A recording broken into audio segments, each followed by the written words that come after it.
आज की क्लास में हम बात करेंगे बाल विकास के बारे में। बाल विकास क्या होता है, इसका क्या अर्थ होता है, तो इसके बारे में आज की वीडियो क्लास में डिस्कस करेंगे। बाल विकास जो है ये हमारा दो शब्दों से मिलकर बना है, बाल प्लस विकास। बाल प्लस विकास दो शब्दों से मिलकर बना है। बाल का अर्थ होता है, बाल जो है, बाल यानी कि बालक। बालक हम उसे कहते हैं जिसकी उम्र 0 से 18 वर्ष तक होती है। 0 से 18 वर्ष तक की आयु के बालक को हम जो है उसको बालक कहते हैं। विकास जो है, विकास उसे कहते हैं कि विकास का अर्थ होता है परिवर्तन। विकास को हम एक शब्द में कह सकते हैं परिवर्तन, यानी कि इसको हम कहेंगे परिवर्तन। यानी 0 से 18 वर्ष तक के बालकों में उनके जीवन में किसी भी प्रकार का होने वाला परिवर्तन जो है विकास कहलाता है। यानी मानव जीवन में होने वाला किसी भी प्रकार का परिवर्तन जो है विकास कहलाता है। यानी अगर हम कहें बालक मतलब 0 से 18 वर्ष तक की आयु वर्ग के बालकों में किसी भी प्रकार का होने वाला परिवर्तन हमारा विकास कहलाता है। तो वो परिवर्तन किसी भी क्षेत्र में हो सकता है, किसी भी प्रकार का हो सकता है। बालक को जो है हम इसको 3 भागों में डिवाइड करके देखते हैं। बालक की जो ये 0 से 18 वर्ष तक की अवस्था है, इसको हम 3 हिस्सों में डिवाइड करते हैं। पहली होती है 0 से 6 वर्ष तक की अवस्था, दूसरी होती है 6 से 12 वर्ष तक की अवस्था, और तीसरी होती है 6 से 18 वर्ष तक की अवस्था। 0 से 6 वर्ष तक की जो अवस्था होती है इसको कहते हैं शैशवावस्था। ये हमारा शैशवावस्था या फिर इसको शैशवा काल भी कहा जाता है। 6 से 12 वर्ष तक की जो अवस्था है इसको कहते हैं बाल्यावस्था, और 6 से 18 वर्ष तक की अवस्था जो है इसको कहा जाता है किशोरावस्था। 6 से 18 वर्ष तक की अवस्था हमारी किशोरावस्था कहलाती है। तो बालक 0 से 18 वर्ष तक की आयु के जो है व्यक्ति को बालक कहा जाता है, और इस दौरान जो है एक बालक 3 अवस्थाओं से, यानी हम कहें एक बच्चा जो है वो 3 अवस्थाओं से होकर गुजरता है। 0 से 6 वर्ष तक की अवस्था को शैशवावस्था, 6 से 12 वर्ष तक की अवस्था को बाल्यावस्था, 6 से 18 वर्ष तक की अवस्था हमारी किशोरावस्था कहलाती है। तो इन अवस्थाओं के मध्य बालक में जो भी परिवर्तन देखने को मिलते हैं, उसके जीवन में किसी भी क्षेत्र में होने वाला किसी भी प्रकार का कोई भी परिवर्तन हमारा विकास कहलाता है। तो बालक के विकास के बारे में हम डिस्कस करेंगे। विकास संबंधी एक परिभाषा है जिसको कि हमारे हरलाक महोदय ने दिया है। एक हरलाक महोदय हैं, ये कहते हैं, हरलाक ने कहा है कि जीवन में परिवर्तनों का प्रगतिशील क्रम ही विकास कहलाता है। हरलाक कहते हैं कि हरलाक ने कहा है कि जीवन में परिवर्तनों का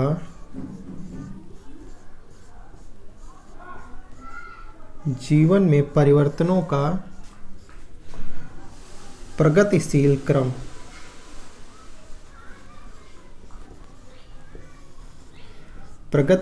क्रम हमारा विकास कहलाता है। जीवन में परिवर्तनों का प्रगतिशील क्रम विकास कहलाता है।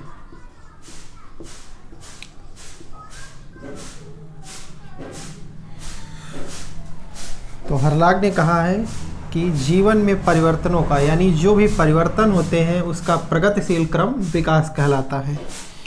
यानी विकास की जो प्रक्रिया है ये जीवन पर्यंत चलती रहती है। विकास जो है ये जन्म से लेकर मृत्यु तक चलने वाली प्रक्रिया है। यानी जो जन्म से शुरू हो जाती है और मृत्यु तक चलती रहती है, विकास कभी रुकता नहीं है। तो विकास एक जो है प्रगतिशील है, यानी प्रगतिशील है जो जन्म से लेकर मृत्यु तक चलती रहती है। और विकास जो है इसको हम कई क्षेत्रों में देखते हैं, यानी बालक के किस जीवन में किसी भी क्षेत्र में होने वाला परिवर्तन। तो वो क्षेत्र कौन कौन से होंगे, यानी कि बालक के जीवन में किसी भी क्षेत्र में हो, इसको हम कह सकते हैं कि जैसे कि शारीरिक क्षेत्र में कोई परिवर्तन होता है तो भी वह हमारा विकास है। अगर बालक के मानसिक क्षेत्र में कोई परिवर्तन होता है तो वो भी हमारा विकास है। अगर बालक के संवेगात्मक क्षेत्र में कोई परिवर्तन देखने को मिलता है तो वो भी हमारा विकास के अंतर्गत आता है। अगर बालक के सामाजिक क्षेत्र में कोई परिवर्तन होता है तो वो भी हमारा विकास के अंतर्गत आता है। इसके अलावा अगर बालक के भाषाई यानी भाषा में कोई परिवर्तन आता है तो वो भी हमारा विकास के अंतर्गत आता है। तो बालक का जो विकास होता है उसे हम कई भागों में बांट कर देखते हैं। पहला तो शारीरिक विकास, दूसरा मानसिक विकास, तीसरा संवेगात्मक विकास, चौथा सामाजिक विकास। मुख्यतः ये 4 पक्ष होते हैं विकास के, और इसके अलावा हमारा भाषाई विकास भी होता है। तो बालक का विकास, चाहे वो शारीरिक विकास हो, चाहे मानसिक विकास हो, चाहे संवेगात्मक विकास हो, चाहे सामाजिक विकास हो, विकास जो है ये कई क्षेत्रों में चलता है। तो इन क्षेत्रों में अगर बच्चे के किसी भी क्षेत्र में कोई परिवर्तन होता है तो उसे हम विकास कहते हैं। तो विकास की प्रक्रिया निरंतर चलती रहती है, जन्म से लेकर मृत्यु तक चलने वाली प्रक्रिया है। विकास जो है जन्म से लेकर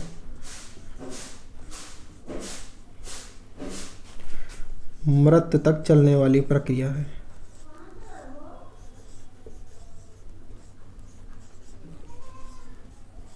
मृत्यु तक चलने वाली प्रक्रिया है।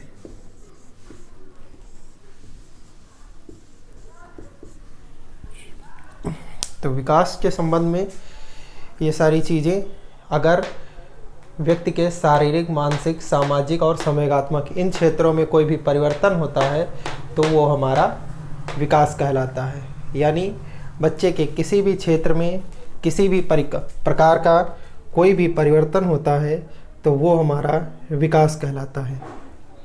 और विकास की प्रक्रिया जन्म से लेकर मृत्यु तक चलती है। अब आप चाहें तो इसका स्क्रीनशॉट ले सकते हैं। विकास जो है ये 4 अवस्थाओं से होकर गुजरता है, शारीरिक, मानसिक, संवेगात्मक और सामाजिक।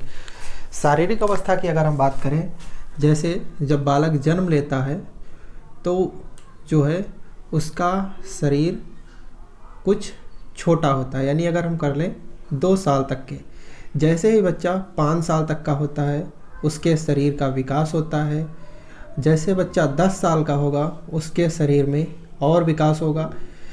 जैसे बच्चा 15 साल का होता है उसकी लंबाई, चौड़ाई, ऊंचाई, उसके अंगों में धीरे धीरे परिवर्तन होता रहता है और वो बढ़ते रहते हैं। जैसे बच्चा 20 साल का होगा उसका शरीर और बड़ा हो जाएगा। तो यहाँ पर ये प्रक्रिया जो चल रही है इस प्रक्रिया को ही विकास कहा जाता है।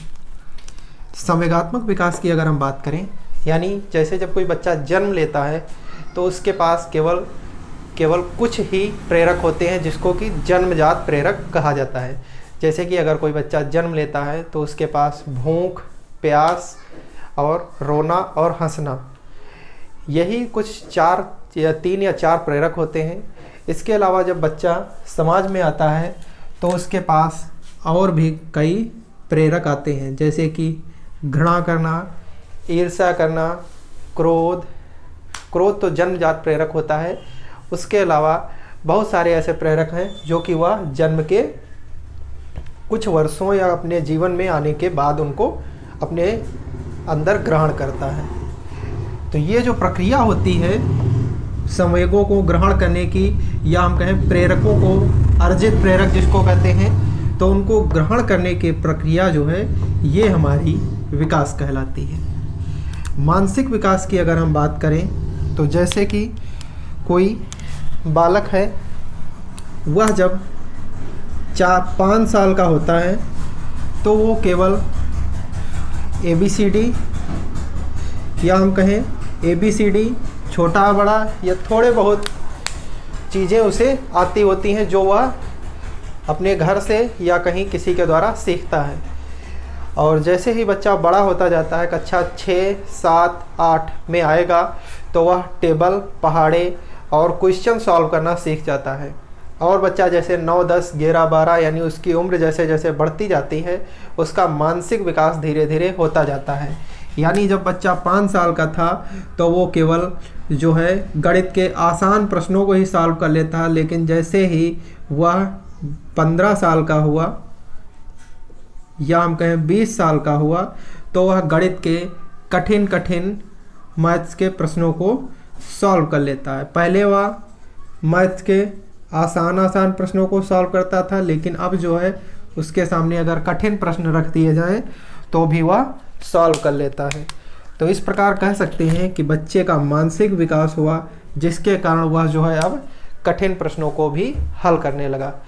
तो इस प्रकार कह सकते हैं कि जो बच्चे का मानसिक विकास होता है ये भी विकास का एक पक्ष है।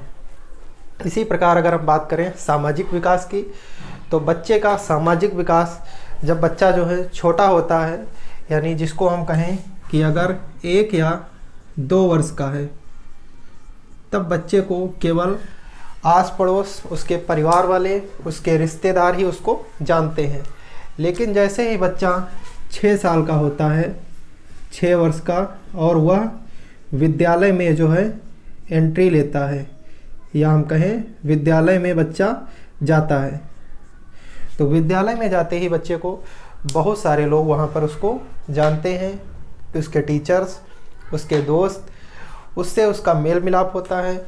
और इसके बाद जैसे ही बच्चा और बड़ा होता है, वह या हम कहें 13 या 14 साल का होगा, वह इंटर कॉलेज में जाता है, जो कि उससे भी बड़ा विद्यालय होता है। तो वहाँ पर बच्चे को उससे भी अधिक लोग जो है जानने लगते हैं। जब वह कक्षा 6 में था तो उसे कुछ लोग जानते थे, 7 में आया तो उसे और लोग जानने लगे, जब कक्षा 8 में आया तो उसे और लोग जानने लगे। फिर धीरे धीरे उसका जो सामाजिक दायरा था वो बढ़ने लगा। सामाजिक दायरा जैसे जैसे बढ़ने लगा तो हम कह सकते हैं कि बच्चे का सामाजिक विकास हो रहा है। तो सामाजिक विकास भी हमारे विकास के पक्ष के अंतर्गत आता है। अगर भाषाई विकास की बात करें, जब बच्चा 2 साल का होता है तो वह केवल कुछ ही शब्दों को बोल पाता है। जैसे ही बच्चा हमारा 5 साल का होगा तो वह कुछ उसके शब्दों की लिमिट बढ़ती है, वह जो है जोड़ जोड़ कर शब्द बोलने लगता है, या हम कहें छोटे छोटे वाक्य भी बोलने लगता है। जैसे ही बच्चा 15 साल का होगा, वह वाक्यों को बोलकर जो है स्पष्ट तरीके से अपनी बात को रखेगा, अपने जो है विचारों को रखेगा। तो यानी बच्चे का भाषाई विकास धीरे धीरे हो रहा है, और विकास की प्रक्रिया जो है धीरे धीरे चलती है। तो यानी बच्चे का भाषाई विकास हो रहा है, तो ये भी हमारा एक विकास का पक्ष है। तो हम कह सकते हैं बच्चे का भाषाई विकास हो रहा है। ये सभी चीज़ें मिलकर जो है, ये सभी पक्ष मिलकर बच्चे का, बालक का विकास करते हैं। अब बात आती है, अगर ये जो पक्ष हैं इनमें से किसी भी एक पक्ष में अगर कहीं पर कोई कमी रह जाती है, हम कहें अगर मानसिक विकास उसका धीरे रह जाए, या बच्चे का संवेगात्मक विकास कहीं पर कुछ किसी भी कारणवश कुछ धीमा हो जाए या कम हो जाए किसी भी अवस्था में, या सामाजिक विकास उसका जो है कहीं पर कम हो जाए या डाउन हो जाए कहीं पर किसी भी कारणवश, तो बच्चे का संपूर्ण विकास जो है बाधित हो जाता है। इसका जो है प्रभाव बाकी सभी पक्षों पर पड़ता है। अगर बच्चे का भाषाई विकास सही तरीके से नहीं हो रहा है तो इसका प्रभाव इन सभी पक्षों पर पड़ता है। अगर बच्चे का शारीरिक विकास बाधित हो जाए अगर, तो उसका प्रभाव बच्चे के बाकी पक्षों पर भी पड़ता है। यानी विकास का कोई भी पक्ष जो है वो अलग नहीं है, सभी पक्ष जो है मिलकर बच्चे का संपूर्ण विकास करते हैं। अगर इनमें से किसी भी पक्ष में कोई कमी रह जाती है विकास होने में, या कहीं से कोई प्रकार की बाधा आ जाती है, तो वो बच्चे के पूरे विकास को जो है प्रभावित करता है और जो है वह बच्चा कुंठित, घृणित या किसी भी प्रकार का हो सकता है। तो ऐसे बच्चे हमें देखने को मिलते हैं जो कि कुंठित होते हैं, या वो जो है किसी भी प्रकार की समस्या से ग्रसित हैं। तो ऐसे बच्चों में इन विकास के पक्षों में से कोई ना कोई एक पक्ष जो है उनका सही तरीके से विकसित ना हो पाने के कारण वो बच्चे कुंठित होते हैं। तो इसलिए ये विकास की प्रक्रिया अत्यंत आवश्यक होती है और सभी पक्षों का जो है बंधनों से मुक्त होकर इन जो है पांचों पक्षों का विकास होना चाहिए। अगर कोई भी पक्ष इनमें से जो है अच्छी तरीके से विकसित नहीं हो पा रहा है बच्चे का, तो उसका प्रभाव उसके पूरे जीवन भर किसी ना किसी पक्ष पर ज़रूर देखने को मिलेगा। अगर एक पक्ष इनमें से बाधित है तो इसका प्रभाव, जैसे मानसिक पक्ष उसका सही से विकसित नहीं है, तो इसका प्रभाव उसके संवेगात्मक विकास पर पड़ेगा, मानसिक विकास का उसके शारीरिक विकास पर भी पड़ेगा और मानसिक विकास का उसके सामाजिक विकास पर भी पड़ेगा।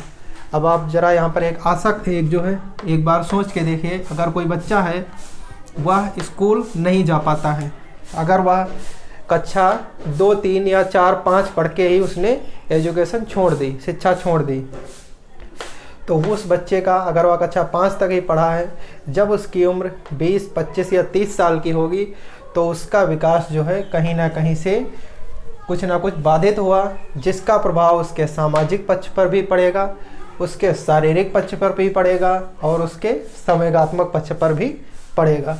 और ये निर्भर करता है कि किसी पर कम, किसी पर ज़्यादा हो सकता है उसके सामाजिक पक्ष पर इसका अधिक प्रभाव पड़े, उसके संवेगात्मक पक्ष पर इसका अधिक प्रभाव पड़े, हो सकता है उसके भाषाई पक्ष पर इसका अधिक प्रभाव पड़े, लेकिन इन सभी पक्षों पर प्रभाव पड़ता है।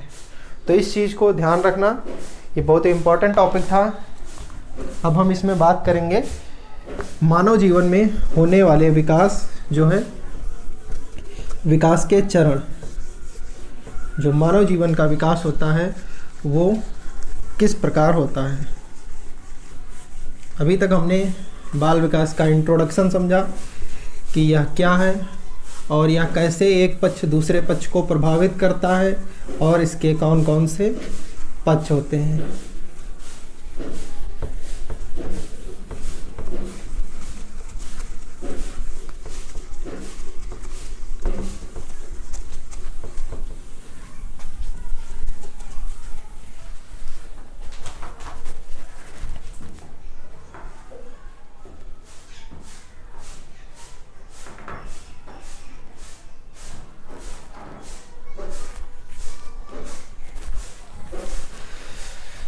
मानव जीवन में होने वाला विकास जो है मुख्यतः 2 प्रकार का होता है।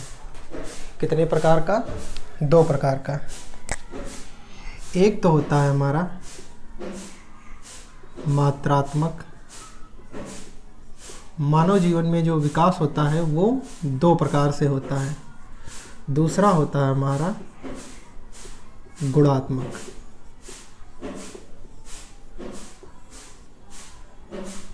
मात्रात्मक जो है विकास को, इसको कहते हैं, इसको मात्रात्मक परिवर्तन भी कहते हैं। मात्रात्मक परिवर्तन। दूसरा है गुणात्मक परिवर्तन। मात्रात्मक परिवर्तन जो है इसको कहा जाता है वृद्धि। अभी हम इसको समझेंगे, इसको वृद्धि क्यों कहते हैं, और जो गुणात्मक परिवर्तन है इसको कहा जाता है विकास। और ये भी समझेंगे इसको विकास क्यों कहते हैं। जो मात्रात्मक परिवर्तन है, इसके अंतर्गत यानी मानव जीवन में होने वाला किसी भी प्रकार का परिवर्तन जिसकी सही सही माप की जा सके, उसे मात्रात्मक परिवर्तन कहते हैं। और मानव जीवन में केवल एक ही पक्ष है, वो है शारीरिक विकास। शारीरिक विकास का जो है सही सही मापन किया जा सकता है, तो मात्रात्मक परिवर्तन के अंतर्गत केवल एक ही पक्ष आता है, वो है शारीरिक विकास। शारीरिक विकास या इसको मात्रात्मक परिवर्तन को जो है वृद्धि भी कहा जाता है। तो मात्रात्मक परिवर्तन को हम वृद्धि के नाम से जानते हैं, और इसके अंतर्गत केवल एक ही आता है, उसका नाम है शारीरिक विकास। शारीरिक विकास।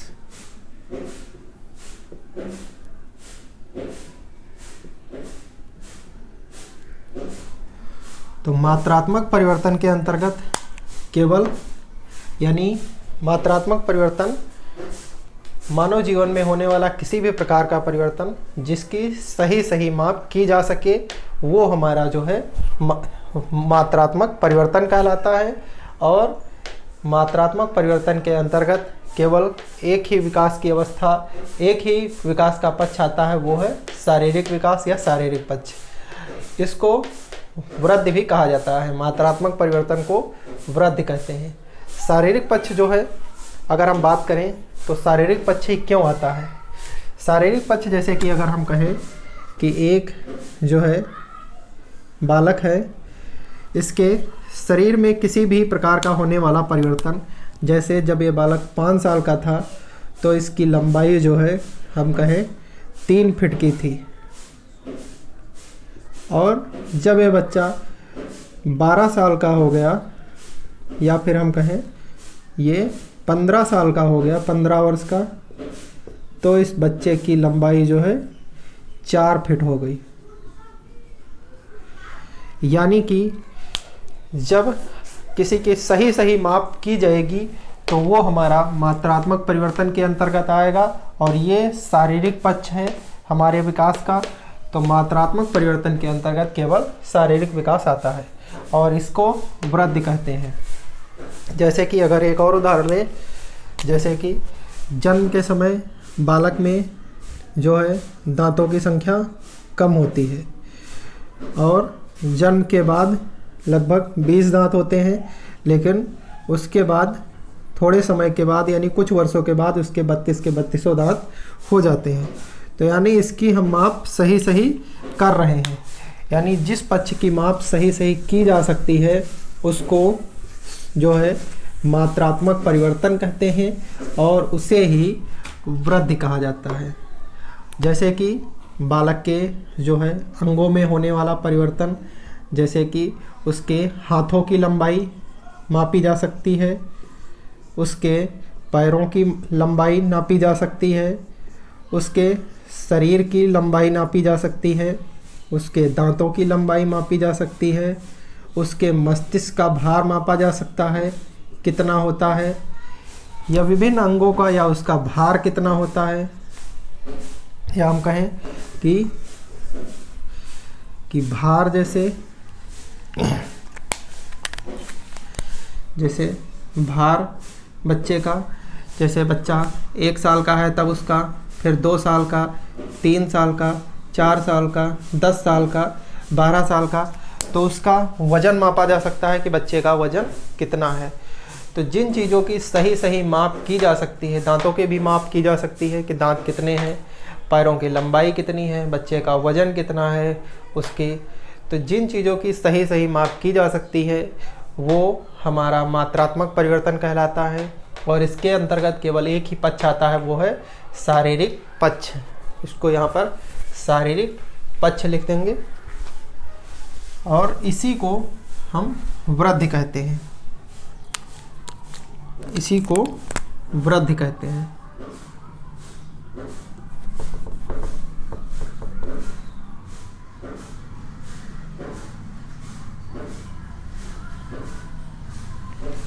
इसी को वृद्धि कहा जाता है। अब इसके संबंध में एक परिभाषा है शारीरिक विकास, यानी जो शारीरिक पक्ष है, इसके संबंध में एक परिभाषा दी गई है हमारे सोरेनसन महोदय के द्वारा।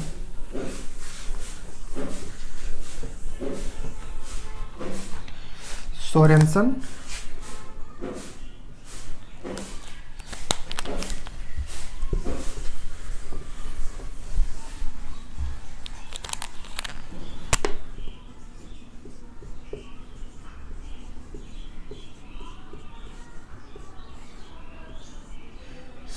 महोदय ने कहा है कि शरीर तथा उसके अंगों में होने वाला परिवर्तन जो है वृद्धि कहलाता है। सोरेनसन की ये परिभाषा कई बार एग्जाम में ये पूछी गई है। इन्होंने कहा है कि शरीर तथा उसके अंगों में होने वाला परिवर्तन, शरीर तथा उसके अंगों में होने वाला परिवर्तन हमारा वृद्धि कहलाता है। शरीर तथा उसके अंगों में होने वाला परिवर्तन वृद्धि कहलाता है। ये परिभाषा हमारी सोरेनसन महोदय ने कहा है। सोरेनसन महोदय ने ये परिभाषा दी है। इन्होंने कहा है शरीर तथा उसके अंगों में होने वाला परिवर्तन ही वृद्धि कहलाता है। शरीर और उसके किसी भी अंग में अगर कोई परिवर्तन होता है तो उसको शारीरिक पक्ष के अंतर्गत देखते हैं। तो इससे अगर कोई भी परिवर्तन होता है तो वो वृद्धि कहलाता है, और ये हमारा मात्रात्मक परिवर्तन कहलाता है। तो मात्रात्मक परिवर्तन के अंतर्गत केवल एक ही पक्ष आता है, वो है शारीरिक पक्ष। कई बार यहाँ से क्वेश्चन पूछा गया है कि एक बच्चे का वजन जो है अगर हमें मापना है तो वो किसके अंतर्गत आता है, कि वह गुणात्मक परिवर्तन है कि मात्रात्मक परिवर्तन है। तो वो शरीर का वजन जो है वह शारीरिक पक्ष के अंतर्गत आता है, और ये मात्रात्मक परिवर्तन है, और इसी को वृद्धि कहते हैं। यानी शरीर के अंगों में होने वाला परिवर्तन हमारा वृद्धि कहलाता है। इस लाइन से सीधे सीधे क्वेश्चन पूछा गया है, और ये परिभाषा भी पूछी जा चुकी है सोरेनसन महोदय की। अब चाहें तो आप इसका स्क्रीनशॉट ले लें, फिर हम आगे बढ़ते हैं।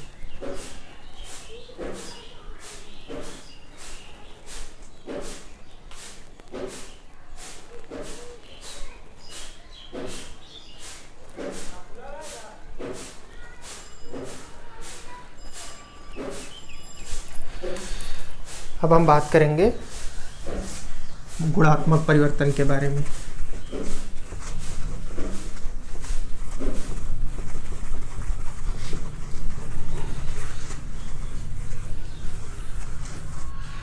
गुणात्मक परिवर्तन जो है इसको विकास क्यों कहते हैं? गुणात्मक परिवर्तन जो है मानव जीवन में होने वाले ऐसे परिवर्तन जिनकी सही माप नहीं की जा सकती है। यानी मानव के जीवन में किसी भी क्षेत्र में होने वाला ऐसा परिवर्तन जिसकी सही माप नहीं की जा सकती है, तो उसे हम विकास कहते हैं। और जिसकी सही माप नहीं होती है वो हमारा गुणात्मक परिवर्तन कहलाता है। यानी मानव जीवन में होने वाला ऐसा कोई भी परिवर्तन जिसकी सही माप ना की जा सके वो हमारा गुणात्मक परिवर्तन कहलाता है, और इसे हम विकास कहते हैं। इसके अंतर्गत हमारे कुछ पक्ष आते हैं, उनका नाम है मानसिक पक्ष। शारीरिक पक्ष के अलावा जितने भी पक्ष हैं वो सभी हम इसके अंतर्गत पढ़ते हैं। शारीरिक पक्ष और संवेगात्मक पक्ष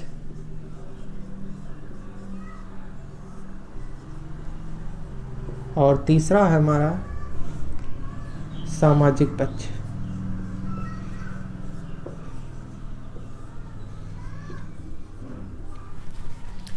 ये तीनों इसमें इसलिए आते हैं गुणात्मक परिवर्तन में क्योंकि हम ना तो सामाजिक की बात कर सकते हैं कि बच्चे का सामाजिक विकास कितना हुआ, नहीं, उसको हम नहीं कैलकुलेट कर सकते हैं।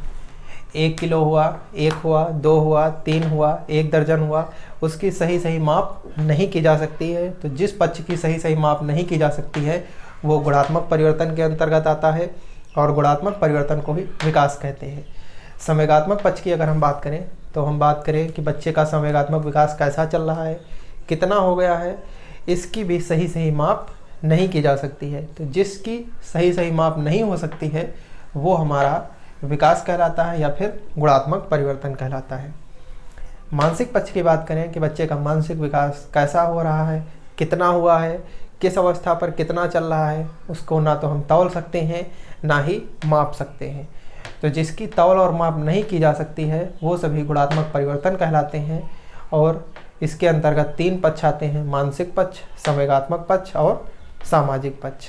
यहाँ से क्वेश्चन सीधे सीधे पूछा जा चुका है कि संवेगात्मक पक्ष किस प्रकार का विकास है, तो ये हमारा गुणात्मक परिवर्तन है और ये विकास कहलाता है।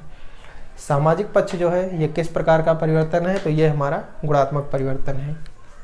यानी शारीरिक पक्ष ही एक ऐसा परिवर्तन है जिसकी सही सही गणना या फिर इसकी माप की जा सकती है।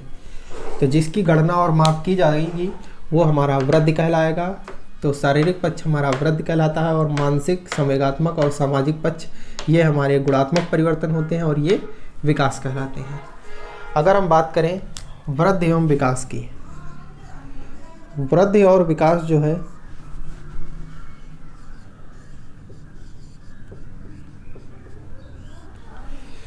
वृद्धि और विकास, इनमें वैसे तो कोई अंतर नहीं है। सामान्य तरीके से ये दोनों ही जो हैं एक ही सिक्के के 2 पहलू हैं। वृद्धि और विकास ये दोनों ही एक ही सिक्के के दोनों पहलू हैं। इन्हें अलग अलग करके अध्ययन नहीं किया जा सकता है, ये एक दूसरे के पूरक हैं। यानी ये दोनों ही बच्चे का विकास करते हैं, और बच्चे का विकास करने के कारण ये एक ही सिक्के के दोनों पहलू कहलाते हैं। एक पट है वृद्धि तो एक पट है विकास, इन्हें हम अलग नहीं कर सकते हैं। लेकिन फिर भी अध्ययन के दृष्टिकोण से इनमें कुछ परिवर्तन हैं, उन्हें हम समझने का प्रयास करते हैं। अब आप इसका स्क्रीनशॉट ले लीजिए। अभी हमने बात की थी वृद्धि एवं विकास के बारे में। तो वृद्धि को हम कहते हैं मात्रात्मक परिवर्तन और विकास को कहते हैं गुणात्मक परिवर्तन। इसमें एक क्वेश्चन बनता है कि जैसे कि मानसिक विकास जो है हमारा, वो हमारा आता है विकास के अंतर्गत, जिसको कि गुणात्मक परिवर्तन कहते हैं। लेकिन मानसिक परिवर्तन में बुद्धि लब्धि जो है उसका मापन किया जाता है।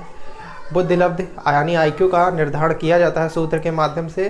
तो बहुत सारे लोग पूछते हैं कि जो IQ है यानी बच्चे के मानसिक विकास जो है, मानसिक पक्ष, वो वृद्धि के अंतर्गत आना चाहिए, यानी मात्रात्मक परिवर्तन के अंतर्गत आना चाहिए।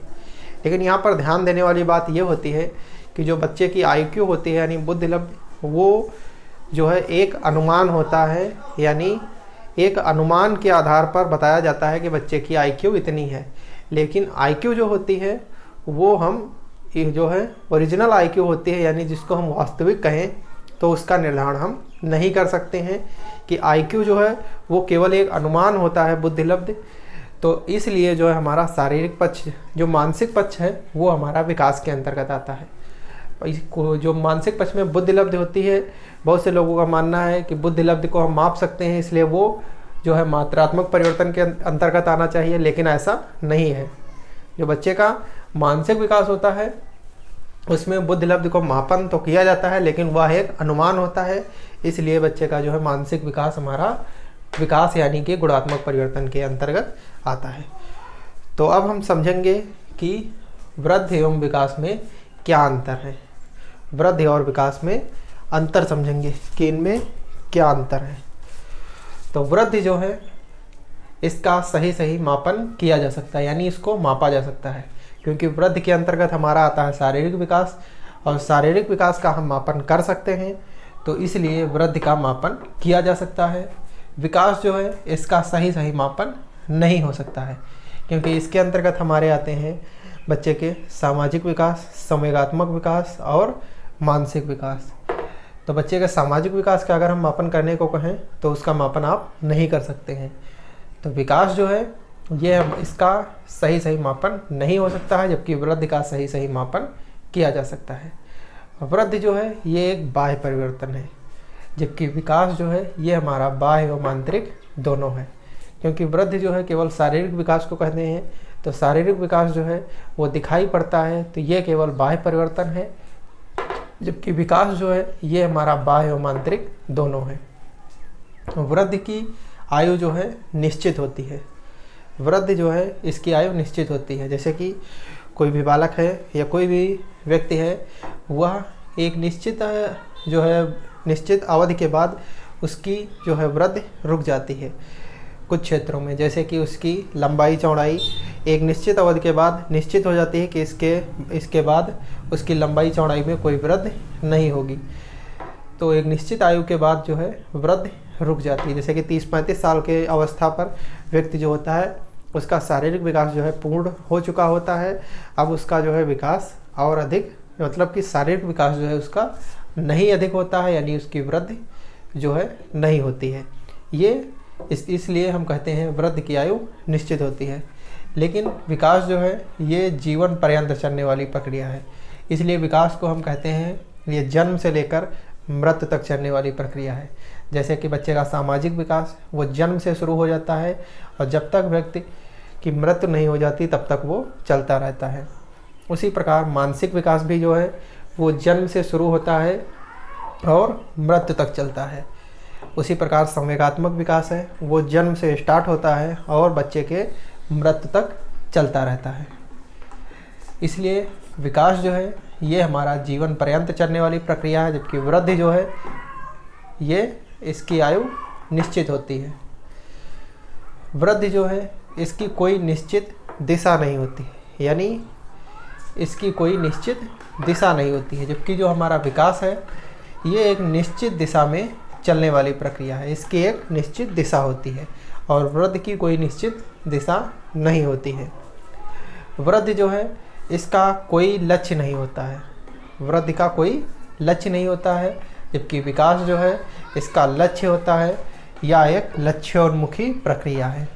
वृद्धि जो है हमारा, वृद्धि के लिए प्राकृतिक कारण जिम्मेदार है, प्राकृतिक कारक इसके लिए जिम्मेदार होते हैं वृद्धि के लिए, जबकि जो हमारा विकास है इसके लिए प्राकृतिक और सामाजिक दोनों कारक जो हैं जिम्मेदार होते हैं। प्राकृतिक भी और सामाजिक भी दोनों कारक जिम्मेदार होते हैं। वृद्धि जो है ये हमारा मात्रात्मक परिवर्तन कहलाता है और जो विकास है ये हमारा गुणात्मक परिवर्तन कहलाता है। इसको हमने अभी समझा था। मात्रात्मक परिवर्तन के अंतर्गत हमारा आता है शारीरिक विकास, शारीरिक पक्ष, और गुणात्मक परिवर्तन के अंतर्गत सामाजिक, मानसिक, संवेगात्मक और भाषाई विकास भी हमारा, भाषाई पक्ष भी गुणात्मक परिवर्तन के अंतर्गत आता है। तो विकास जो है ये हमारा गुणात्मक परिवर्तन है, वृद्धि जो है हमारा मात्रात्मक परिवर्तन है। यहाँ से कई बार क्वेश्चन पूछे गए हैं कि कौन सी प्रक्रिया हमारी लक्ष्योन्मुखी प्रक्रिया है, तो विकास जो है इसका लक्ष्य होता है, ये लक्ष्योन्मुखी प्रक्रिया है। किसकी निश्चित दिशा होती है, तो विकास की होती है। जीवन पर्यंत चलने वाली प्रक्रिया विकास है। बाह्य और आंतरिक दोनों प्रकार के परिवर्तन किसमें होते हैं, विकास में। जिसका सही मापन नहीं हो सकता वो विकास होता है, जिसके लिए दोनों कारक जिम्मेदार होते हैं, प्राकृतिक और सामाजिक, उसे विकास कहते हैं। पूछा जाता है कौन सी ऐसी प्रक्रिया जिसका कोई लक्ष्य नहीं होता, तो वो है वृद्धि। किसकी आयु निश्चित होती है, वो वृद्धि, यानी जीवन पर्यंत चलने वाली विकास। बाह्य परिवर्तन कौन होता है, वृद्धि। जिसका सही मापन किया जा सकता है वो वृद्धि होती है। जिसका कोई लक्ष्य नहीं होता वो वृद्धि होता है। वृद्धि के लिए प्राकृतिक कारक जिम्मेदार होते हैं और मात्रात्मक परिवर्तन हमारा वृद्धि कहलाता है। तो यहाँ से सीधे सीधे क्वेश्चन कई बार पूछे गए हैं। अब आप चाहें तो इसका स्क्रीनशॉट ले सकते हैं।